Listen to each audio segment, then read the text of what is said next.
Mata upo se fulutolu, o le taua Filisitia wa si imaya Israelu. E tasi le tausanga o le nofua i ngā Saulo, a le tausanga i luana whai o ia matupu ya Israelu. O na filifilia le Saulo tangata o Israelu e tolu afe, sa ia Saulo afe lua i meke masema le maunga o Peteli. Sa ia i o nā tana le afe tasi ki pea o Peniamina. A o le nuu ua totoe, wa ia wina atu i lantou ia taitasi malu ilo na fale ie. Ua fasia i o nā tana le leo leonga Filisitia sa i ki pea. Ua whaalongo iai Filisitia. O na ilia i leo le pue Saulo i le nuu uma, ua whapeane o ia. Ia whaalongo ai sa e Peru. Ua whaalongo ai Israelu uma, ua whapea. Ua fasia Saulo le leo leonga Filisitia. Ua inosi ai fo Israelu e Filisitia. Ona whaapotopoto ai leo le nuu ia Saulo i Kilikala. Ua whaapotopoto Filisitia e tauma Israelu. E tolu se fulu afe o Kariota, e ono afe o eti e solo whanua. Tangata pe o leo neone ili matawhanga o na tōtele. O lato ua e matola wapi meke mase i ngā e o Petavene. Ua ilo e tangata o Israelu o pangatia i lantou. A wantu vale le nuu. O nana lafia i leo le nuu iana, ma le vau talatala, ma ngawa, ma olo ma walunga, ma lua. O sopo i atu fo i o ritana e Peru. Ua i le nuu o kato ma Kilikala, a e nofo pea Saulo i Kilikala. O lo muli ia te ia le nuu uma ma le tetembu. Ua whaatalio ia i aso e fitu. O aso ia na tofa antu ai i Samuelu.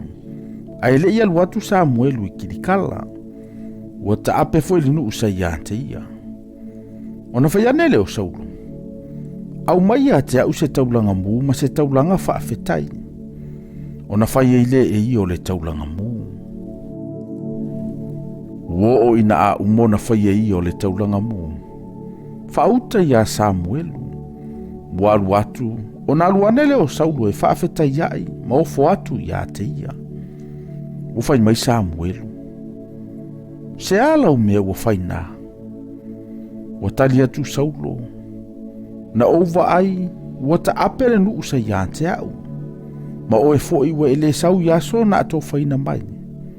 Ma ua whaapotopoto Filisitia i meke mase. O le mele na ufa apea ai.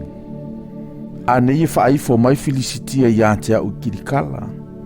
A ua ule whaatonga atu i a Iowa. O na o whaamalosi lea, ma o whaia le taulanga mu. O na whai atu leo Samuelu ia Saulo. Ua ewa lea i le mea ua e whaina. Ua e le tausia le polo inga Iova lo watua ia polo ai atua i ante oe. A wana whai a whaatu mawina ne Iova lo malo ia Israelu e whaavavau. A ole nei, e le tu maulo malo. Ua sa ilia Iova se tangata mona e tatau malo na finangalo.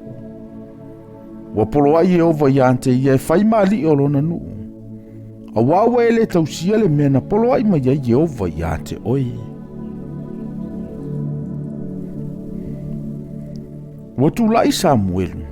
Walu wa ena i Kilikala i ki pea o Peniamina. Wana Faitauina e Saulo le nuu. O ena ia i ante ia. Pe antoa se ono ngā lau o tangata. O Saulo foi, mai ona atanalo nā talii. Ma le nuu sa iante i laua.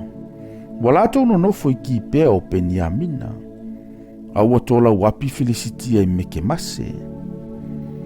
Wo ane oe whaatafuna na i le tongala wapi o Filisitia i au e tolu. Wo whaasanga atu le tasi au i le ala o Fira i le nuu o Suala. Wo whaasanga atu le tasi au i le ala o Peteo Rana. Wo whaasanga atu le tasi au i le ala o le whanua e whenga i ma le vanu o se poima. I tala ane o le vau. Wale i foi se tufunga whai ua mea i le nuu uma o Israelu. A wana whape ane Filisitia. Nei ngā osi e Peru se pelu po se tau. Na alui fo Israelu uma ia Filistia e taitasima whaamatailo na oso ua mea. Ma le ua mea o lana suoto sina, malona toi, malana sele saito. Aua ia te ilantou le ili mo sele saito, ma ua mea suotoso, ma tui matatolu, ma toi, e whaamata ai fo i tui povi. O le mea lena lea iei se pelu po se tau i limo le nu uma sa ia sauloma i o natana, i le aso na taua i le taua. Wana o sauloma i o natana lo natali i sa iai. Walu atu le leo leo ngā Filistia i le ala o meke mase.